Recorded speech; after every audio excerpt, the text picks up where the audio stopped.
Hi everyone, and welcome to my video series from start to stage, where I share with you week in and week out my ups, my downs, and everything in between on my journey from getting from the beginning to standing on stage in a eeny teeny weeny sequin bikini and heels at age 54 in September, where I will be competing in a bikini slash fitness competition September and October this year in Brisbane and the Gold Coast. And so, where have I been this week? Well, I do have an interesting story to share with you about sugar. I've also got my weigh-in and measurements to share with you, and I'll talk to you a little bit about exercise. Alrighty, well, let's get started. So let's start with the weigh-in and measure. Or should we finish with that? Let's finish with that. Okay, so with the food side of things, as I've been sharing with you week in and week out, I have a day off a week where I normally can eat what I want. And that on for me is a Saturday. And last Saturday, my husband Rob said, "Do you want to go out for dinner?" And I said, "Yep." Who says no to that? And so we went out for dinner at a place and it was beautiful. And I'd eaten for dinner, I'd had like a calamari type thing with a big, massive salad, which really wasn't off plan. But my plan was that I was going off plan for dessert. And I looked at the dessert menu and they had cheesecake with coconut ice cream and caramelized pineapple in the coconut ice cream. It was like crushed into the ice cream. Anyway, when dessert came, Rob did not like the cheesecake. So normally I would go halves, or I think I told you the week before I'd bought dessert and I'd cut it into four because there's four of us living here. So normally I have a little bit. Anyway, this was quite a large serving and I can't imagine how much sugar was in there, but all I can tell you is it was a lot. He didn't like the cheesecake because he said it felt too dense to him. So it was one of those really dense cheesecakes, not those light and fluffy ones. And the ice cream, as I said, caramelized pineapple. So a sugar bomb, girls. So I ate the whole lot and felt fine. And all I want to share with you is I gave up sugar mainly. Like I say to you, I'll have like a bit on a Saturday night or whatever a few years ago because I told you I would eat a packet of double choc Tim Tams cold out of the fridge every night. My kids would tell you I would have had lollies, party pack or whatever they're called, snakes, pythons, um, chocolate pineapples, I don't know, whatever. I wore caramel jerseys. I had it all happening and I loved sugar, loved sugar. And I got off it a few years ago and I purposefully don't eat a lot of it because I'm sort of a bit scared to, because I would call myself an addictive personality and I'm sort of a bit frightened to go that way. Anyway, I had this sugar bomb and I was just amazed, like seriously amazed at how I felt the next morning. So we were in bed, girls, by 8:30 because we went out to dinner at 6. I think we're home by 7:30. Oh dear, my sort of night. And anyway, in bed, I was probably 8:30. I don't know. But anyway, I woke up the next morning and my head was like I'd had 10 drinks the night before. It was so heavy. It was heavy. So I ended up staying in bed half an hour longer than I normally actually, I think it was an hour longer. So I ended up getting out of bed an hour later than I normally would, which I thought was unusual because I hadn't drank or anything. And when I got up, my brain was like so foggy that I didn't know if I was up or down, like seriously foggy. Like to get myself out the door was just such an effort because I was misplacing things. I couldn't remember where I put things. I think I even put my undies on inside out, and it was just like everything was upside down, back to front, inside out. Headaches, um, thick brain fog, like I'd never experienced before. And then I went off and did my workout like I normally do. And I came home, and it probably lasted till lunchtime. And I wanted to share that with you because when I was having sugar every single day, was I unconscious to that feeling, or was my body adapted to that sugar, that it wasn't getting that feeling? Either way, interesting, because sugar is so toxic to our body. And it really gave me an aha moment, to the point that I actually don't want to touch it again, because I'm thinking, if those symptoms were so full on, what really is it doing to my body, yet alone what it would have done to my blood sugars that day? They would have been up and down, what it would have done to my liver health, what it would have done to my blood. Like, I hate to think, everything would have been toxic, toxic, toxic. And I thought, the proof's in the pudding, isn't it? Like, if it's going to make me have such massive symptoms, my body rejected it big time, and it was letting me know. So really appreciative that it let me know. Super keen to never go back to that depth of sugar. And to some of you, you might think, oh, whatever. But to me, that's important, because getting older and our health being a priority, I don't want to subject my body to such destruction, really. Like, to me, that's pretty dumb. Like, why would I want to do that? And so it's been a good learning curve. So my free days are not going to involve so much sugar from now on. So I'm thinking it may be back to the kettle chips. Haven't quite worked that out yet. But anyway, so I wanted to share that, because if you're a sugar eater, I seriously want to share that with you. And the next thing I want to share with you is, you might be thinking, well, gee, if she ate that much, I bet she didn't lose weight this week.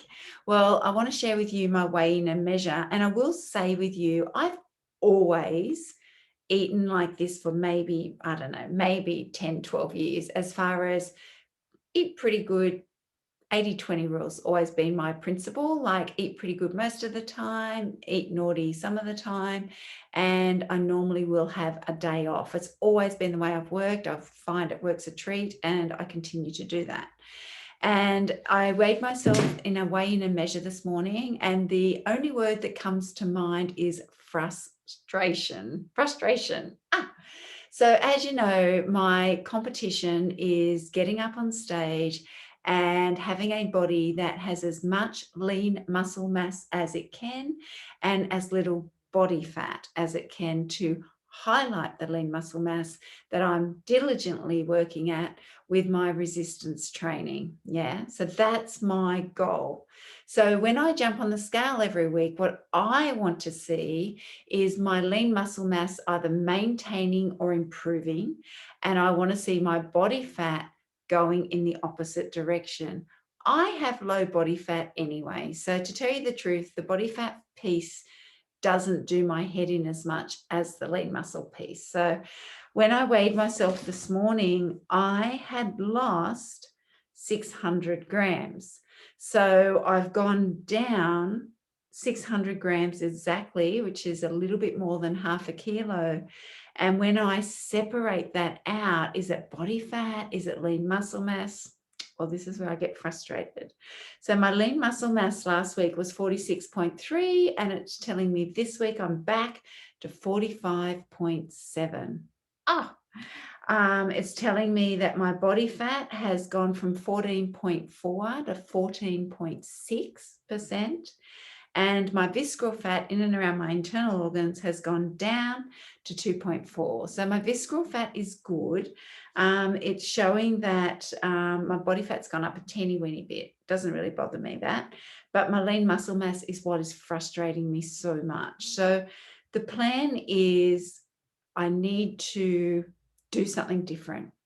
because whatever I'm currently doing in regard to my lean muscle mass, for whatever reason, is not working. And so, what am I going to do? So, I'll talk to you about that in a moment. In regard to the exercise, I've nailed all my workouts. So I've turned up to doing the resistance training. I haven't missed a beat. And I've turned up to all my cardio sessions.